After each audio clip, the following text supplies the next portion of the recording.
कांग्रेस की पहली लिस्ट आ चुकी है और लगता है कि लोकसभा की तैयारियां बिल्कुल पूरी है। काफी लोग आए हैं यहाँ पे सचिन जी से मिलने के लिए। उत्साह भी है कांग्रेस की फर्स्ट लिस्ट को लेकर। सचिन जी, कांग्रेस की जो फर्स्ट लिस्ट है वो आ गई है। क्या सोच समझ के टिकट्स दिए गए हैं? वैभव गहलोत का नाम है, करण सिंह उचियाड़ा का नाम है, हरीश मीणा का नाम भी है। देखिए, पार्टी ने पूरा अध्ययन किया है, नेताओं से, वर्कर से फीडबैक लिया है और 10 साल से जो भाजपा के सांसद हैं उनके खिलाफ जनता में काफ़ी एक एंटी इनकम्बेंसी भी है। तो फीडबैक लोगों से चर्चा करने के बाद सर्वेज करवाए हैं एंड कंसेंसस बना के, क्योंकि बड़ा चुनाव होता है तो जो सबसे उपयुक्त है, जो सबसे विनेबल कैंडिडेट है उसको पार्टी ने उतारा है। और जो 10 नाम हमने शॉर्टलिस्ट किए हैं बहुत मजबूत कैंडिडेट्स हैं और मुझे लगता है कि अधिकांश जगहों पर हम लोग वहाँ पे बीजेपी को हराने में कामयाब रहेंगे। देखिए, हम सुनीता जाटव का देखते हैं, न्यू फेस है, भरतपुर से है, या हम देखते हैं कि राहुल 26 साल की हैं जी, वो। और दूसरा राहुल कसवाहा का देखता है, काफी अच्छी पकड़ है। करण सिंह उचियाड़ा है, या वैभव भी है। वैभव भी जो जोधपुर से जाके जालोर कोशिश कर रहे हैं। तो कहीं ना कहीं caste arithmetic plus surveys and young faces, all factors I think इसमें हर पार्टी करती है, लेकिन हम लोगों ने इस बार सोचा है कि थोड़े यंग लोगों को मौका दिया जाना चाहिए और जिन लोगों ने 5 साल काम किया है। इसी लास्ट में सब लोग मांगते हैं, लेकिन जिन्होंने वर्कर्स को समझा है और जिन्होंने भाजपा के खिलाफ सड़कों पर आंदोलन किए हैं, अपनी एक पहचान बनाई है, उन सब लोगों को मौका मिले और अभी हमको 15 सीटें और देनी है। तो इसी तरह मुझे लगता है कि और ऊर्जावान ग्रास रूट्स में पकड़ रखने वाले लोगों को पार्टी मौका देगी। क्या आप भी चुनाव लड़ेंगे? क्योंकि कई बार ये चर्चा चल रही थी कि हो सकता है आप भी लड़ सकते हैं चुनाव और लीड फ्रॉम द फ्रंट, जैसे आप है, गोविंद सिंह डोटासरा जी हैं। नहीं, वो तो देखो डिपेंड्स, पार्टी का निर्णय लेती है। हमने अपना फीडबैक दिया है और उद्देश्य चुनाव जीतने का है, जितवाने का है, अच्छा प्रचार करने का है।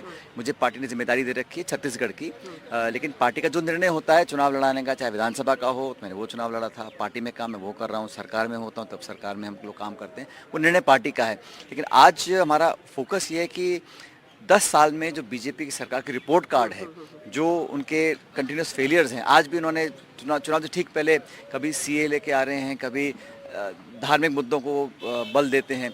तो जो धरातल के इश्यूज़, पब्लिक इश्यूज़ हैं, उस पर वो चर्चा करने को तैयार नहीं है।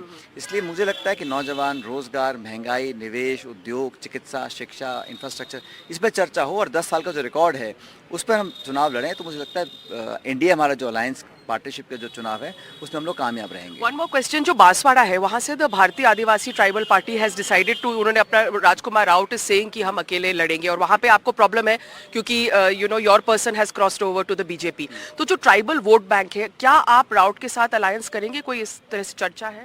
भाई, there is a committee formed in the AICC, वो ही अलायंसेस पे डिस्कशन कर रहे हैं अलग अलग स्टेट्स के साथ। अब तक हमारी जो इंडिया अलायंस हैं उसमें वो दल इंक्लूडेड नहीं है, लेकिन हर पार्टी को एक फ्रीडम है चुनाव लड़ने का। लेकिन हमें चाहते हैं कि हम लोग अपने जो हमारा पब्लिक इश्यूज़ को लेकर हम लोग चुनाव लड़ रहे हैं। हमने जो गारंटीज़ दी हैं, चाहे वो एमएसपी की गारंटी की बात करी हो, चाहे ट्राइबल्स की बात की हो, कांग्रेस पार्टी एक नेशनल पार्टी होने के नाते हमने वो कमिटमेंट्स किए हैं। अगर उससे कोई सहमत होता है तो हम मिलकर आगे काम करने को तैयार हैं। लेकिन seat adjustments, negotiation, seat sharing के लिए अलग कमेटी बनी हुई है, वो अपना काम कर रही है। ये बात सच है कि 1-2 साथियों ने हमारा साथ छोड़ा, लेकिन अभी भी 24 पार्टी इंडिया अलायंस में है और इंडिया अलायंस का वोट शेयर 2019 में 65% था, एनडीए का 35% था। तो ये बात बीजेपी अच्छी तरह जानती है। लास्ट क्वेश्चन, आपकी सीट को लेकर सवाई माधोपुर टोंक में Harish Meena is now the officially the Lok Sabha candidate. So what is your role going to be? Are you thinking of standing from somewhere else, और are you going to be, because it is your responsibility Tonk at one level? विधायक चुनकर आया हूं 2 महीने पहले और उस जिले से कांग्रेस को जिताना मेरी जिम्मेदारी है। ना सिर्फ उस जिले से, लेकिन जहाँ जहाँ हम लोग उम्मीदवार उतारे हैं, सारे ही हमारे उम्मीदवार हैं, सब यूनाइटेडली लड़ेंगे, सबको जिता कर लाएंगे। और पिछले 2 चुनावों में हम लोग अपना खाता नहीं खोल पाए थे, तो ये बात हम सब कार्यकर्ता जानते हैं। इसलिए हम लोग पूरे कमिटमेंट के साथ, पूरे कॉन्फिडेंस के साथ चुनाव लड़ेंगे और मुझे लगता है भारी बहुमत के साथ हम लोग अपने प्रत्याशियों को जिताएंगे वहाँ से। Thank you so much. Jaipur से हर्षा कुमारी सिंह, एनडीटीवी।